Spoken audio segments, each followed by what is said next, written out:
जय हिंद दोस्तों यहाँ पर एक शब्द स्टूडेंट्स को काफ़ी परेशान करता है, वो ये होता है कि परम शून्य ताप क्या है। ठीक है, परम शून्य ताप के बारे में थोड़ा सा डिटेल में यहाँ पर आप बात करेंगे। ठीक, अब यहाँ पर देखेंगे कि ये परम शून्य ताप क्या है। इससे पहले वीडियो स्टार्ट करें उससे पहले यदि आप चैनल पर नए हो तो सबसे पहले चैनल को सब्सक्राइब कर लें और बेल आइकन जरूर दबा लें। ठीक है, ताकि आपको टाइम टू टाइम हर एक प्रॉब्लम का सॉल्यूशन मिल पाए, फिजिक्स को कंप्लीटली पढ़ पाएं और बायोलॉजी को अच्छी तरीके से सीख पाएं। उसके बाद में मैथ्स भी पूरी तरीके से यहाँ पे कवर करवाया गया है। ठीक है, आप किसी भी कॉम्पिटिटिव एग्जाम की तैयारी करें, हर एक सब्जेक्ट को बहुत अच्छी तरीके से पढ़ सकते हैं। हाँ, केमिस्ट्री को इस यहाँ पर नहीं पढ़ाया गया है। केमिस्ट्री को आपको यहाँ पर मतलब केमिस्ट्री आपको यहाँ पर पढ़ना नहीं मिलेगी, बाकी सारा सब कुछ यहाँ कवर कर सकते हैं। ठीक है, चलिए तो स्टार्ट करें। यहाँ पर ये जो वर्ड है परम शून्य ताप क्या होता है।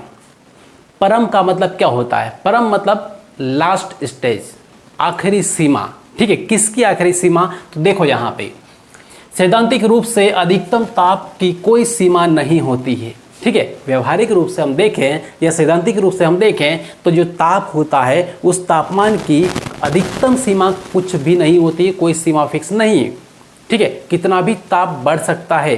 ठीक है, 1000 डिग्री 2000 डिग्री 1 करोड़ 2 करोड़ जितना भी चाहे। ठीक है, तो इस तरीके से यहाँ पे तापमान अधिकतम तापमान की कोई सीमा नहीं है। ठीक, तो ये वर्ड यहाँ पे थोड़ा सा ध्यान रखना है कि कोई सीमा नहीं होती है किसकी? अधिकतम तापमान की या फिर ताप की। लेकिन यहाँ पर बात यह है कि लेकिन शब्द क्या है, थोड़ा सा नेगेटिव वर्ड है। लेकिन निम्नतम ताप की सीमा है, कम से कम ताप कितना हो सकता है इसकी सीमा है।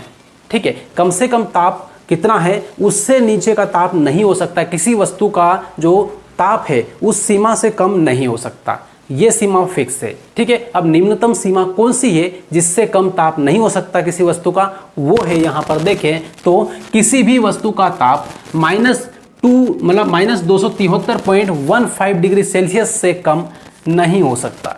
राइट, तो -273 डिग्री सेल्सियस ये क्या है? परम शून्य ताप है। राइट, ये है। तो परम शून्य ताप क्या है, इतना यहाँ पे क्लियर हुआ कि ये निम्नतम ताप की सीमा है कि इसके बाद में कोई ताप नहीं हो सकता है।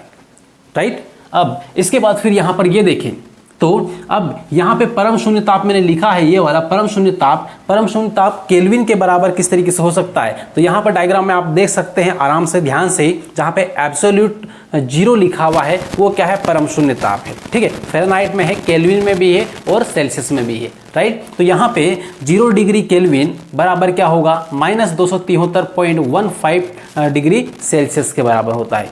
और ये क्या है? ये यहाँ पे परम शून्य ताप है। और बात करें फिर यहाँ पर ये है, यदि 0 डिग्री सेल्सियस की बात करें तो ये केल्विन में किसके बराबर होगा? तो 0 डिग्री सेल्सियस जो होता है ये केल्विन में 273.15 ये डिग्री केल्विन के बराबर होता है। ठीक, तो इस तरीके से डायग्राम में अच्छी तरीके से देख लें, डायग्राम को अपनी कॉपी में बना के रख लें और उसके बाद उसको 1-2 बार बाद में पढ़ लें, तो अच्छी तरीके से आपके माइंड में वो सारी पिक्चर क्लियर हो जाएगी।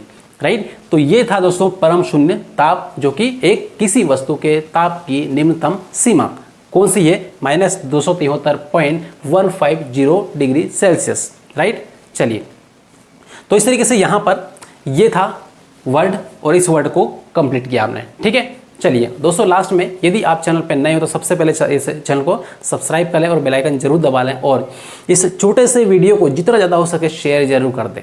ठीक है, ताकि आपकी ओर से मेरे लिए एक हेल्प हो जाएगी और मैं आपके लिए एक से एक कंटेंट लाने की कोशिश करूँगा, एक से एक कंटेंट लेकर आता हूँ। ठीक है, चलिए मिलेंगे अगली क्लास में। जय हिंद।